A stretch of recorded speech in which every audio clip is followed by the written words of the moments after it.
আচ্ছা বেশ, আমি দূরে সরে এলাম, আর তোমাকে প্রতিদিন ভালোবাসি বলে বিব্রত করব না।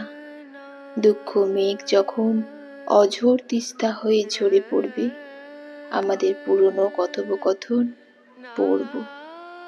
অনেকটা কেঁদে আবার নিজে থেকে চুপ করে যাব। তোমাকে কিছুতেই জানতে দেব না যে তোমার কথা আমার খুব মনে পড়ছে। যখন অনেক দিনের জমানো কথাগুলো হাঁসফাঁস করবে, তাদের ধমক দিয়ে চুপ করিয়ে দেব।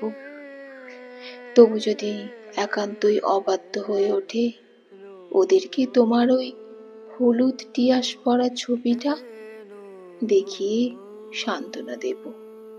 তুমি হারিয়ে যাওনি, এখনো আছো আমার কাছে। যদি হঠাৎ একদিন মাঝরাতে ঘুম ভেঙে মনে পড়ে, রোজ রাতে আমরা অনেক গল্প করতাম, তবে আমি না হয় খোলা চোখেই তোমার স্বপ্ন দেখব। দেখতে দেখতে রাত কাবার হয়ে ভোর হয়ে গেলেই নিজেকে ব্যস্ততার সাথে এমনভাবে জড়িয়ে ফেলব, যেন এককালে তোমাতে ডুবে থাকা এই আমিটা আর তোমার কথা ভাবার অবকাশ না পায়। সবশেষে নিজেকে বুঝিয়ে দেব, নায়িকা নয়, আমার ভাগ্যে তোমার গল্পের বাড়তি কোনো চরিত্রই বরাদ্দ আছে। ভালো থেকো।